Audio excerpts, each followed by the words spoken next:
Kinetic theory of gases KTG, kinetic theory of gases, या इसको short में क्या कहते हैं, केटीजी कहते हैं, ठीक है। काइनेटिक थ्योरी ऑफ गैसेस में सबसे पहले तो कुछ आते हैं एजम्पशंस, क्या क्या एज्यूम किया है, एजम्पशंस देखते हैं,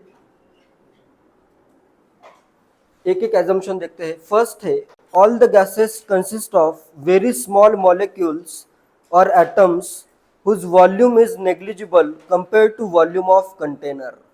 सबसे पहला एजम्पशन क्या है, जो अपने मॉलिक्यूल्स है, जैसे अपना कंटेनर है, इसमें क्या होंगे मॉलिक्यूल्स, जो मॉलिक्यूल्स का वॉल्यूम आता है, या फिर एटम्स भी हो सकते हैं, जैसे नोबल गैस है तो उसके एटम्स भी हो सकते हैं, ठीक है। तो इनका वॉल्यूम क्या है, नेग्लिजिबल है as compared to volume of container. तो ये फर्स्ट एजम्पशन है, क्लियर है सबको। सेकेंड है there is no interaction between gaseous particles. Second assumption क्या है कि अगर दो पार्टिकल्स है या दो मॉलिक्यूल्स है, उसमें कोई भी इंटरेक्शन नहीं होगा, ना उसमें फोर्स ऑफ अट्रैक्शन होगा, ना उसमें फोर्स ऑफ रिपल्शन होगा, ना एक दूसरे को मॉलिक्यूल अट्रैक्ट करेंगे या फिर रिपेल करेंगे, ठीक है, क्लियर है। आइडियल गैस में ये होता है, ठीक है। ये जो सब एजम्पशन है ये आइडियल गैस के लिए है। रियल गैस में मॉलिक्यूल्स एक दूसरे को अट्रैक्ट होते हैं, ठीक है।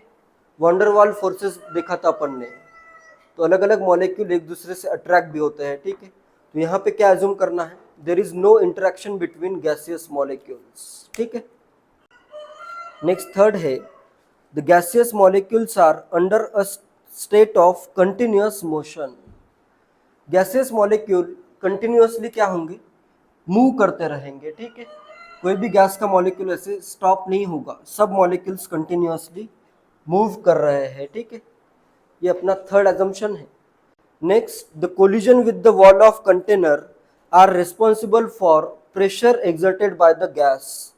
क्या होगा, जैसे एक मॉलिक्यूल आया, ये इधर ऐसे स्ट्राइक हुआ और यहाँ से इधर इधर चला गया, तो क्या करेगा ये, कुछ मोमेंटम आएगा इसमें, मोमेंटम का चेंज आएगा, उसमें वेलोसिटी चेंज हो रही है ना, डायरेक्शन चेंज हुआ, तो मोमेंटम से कुछ एक्सेलरेशन आएगा, ठीक है। तो ये क्या करेगा, कुछ फोर्स अप्लाई करेगा, फोर्स अपॉन एरिया ही क्या होता है, प्रेशर होता है, ठीक है। तो इस कोलिजन के कारण क्या होगा, कंटेनर के वॉल पे प्रेशर आएगा, ठीक है, क्लियर है, सिंपल एकदम। The collision with the wall of container are responsible for pressure exerted by the gas. Next assumption, the molecule moves with different speed. अलग अलग मॉलिक्यूल की स्पीड क्या हो सकती है, डिफरेंट हो सकती है, ठीक है। बहुत सारे मॉलिक्यूल्स होंगे तो सबकी स्पीड सेम नहीं होगी, कुछ मॉलिक्यूल्स की स्पीड ज़्यादा होगी, कुछ मॉलिक्यूल्स की स्पीड कम होगी, ठीक है। बोल्ट्जमैन डिस्ट्रीब्यूशन पढ़ा है क्या, मैक्सवेल बोल्ट्जमैन डिस्ट्रीब्यूशन, ये भी आगे पढ़ाऊंगा। अलग अलग मॉलिक्यूल्स के स्पीड क्या क्या होती है वो भी आगे आएगा, ठीक है। अभी के लिए सिर्फ अजम्पशन ये याद रखना है, अलग अलग मॉलिक्यूल्स की स्पीड अलग हो सकती है, ठीक है। ऐसे जरूरी नहीं कि दो मॉलिक्यूल्स की बिल्कुल अलग ही होनी चाहिए, दो की सेम हो सकती है, सबकी सेम नहीं होगी, कुछ की ज़्यादा होगी, कुछ की कम होगी, ठीक है। The molecules moves with different speed.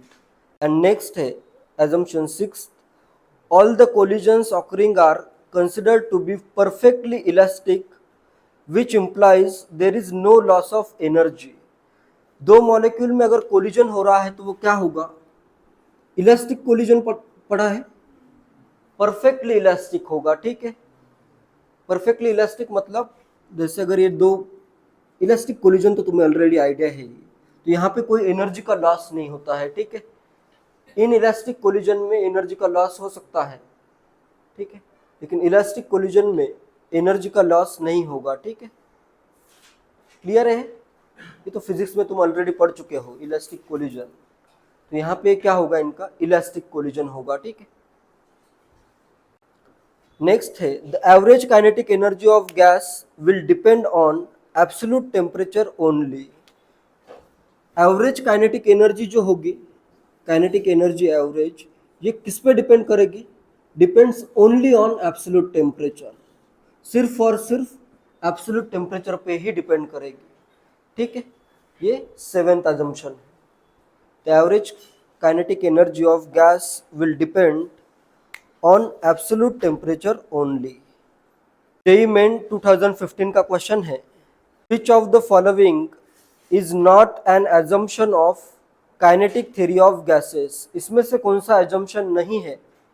First A है, a gas consists of many identical particles which are in continuous motion, या continual motion दिया है, करेक्ट है।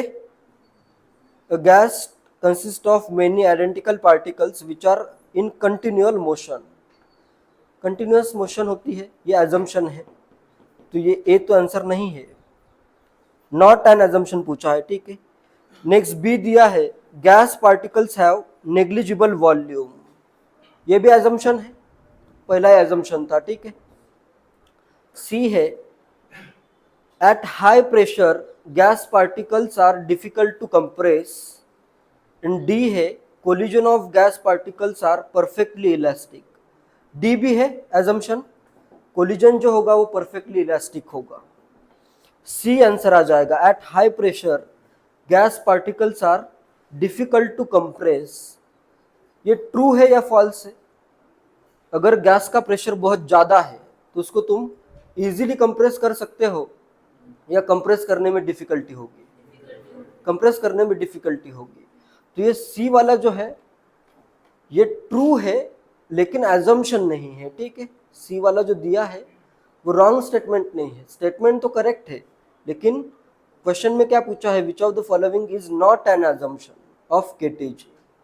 तो ये सी जो है केटीजी का एजम्पशन नहीं है, स्टेटमेंट रॉन्ग नहीं है लेकिन ये अपना आंसर आ जाएगा, ठीक है, क्योंकि एजम्पशन भी नहीं है। क्लियर है? तो ये एजम्पशन बहुत इंपॉर्टेंट है, इस पर 3-4 बार क्वेश्चन आया है।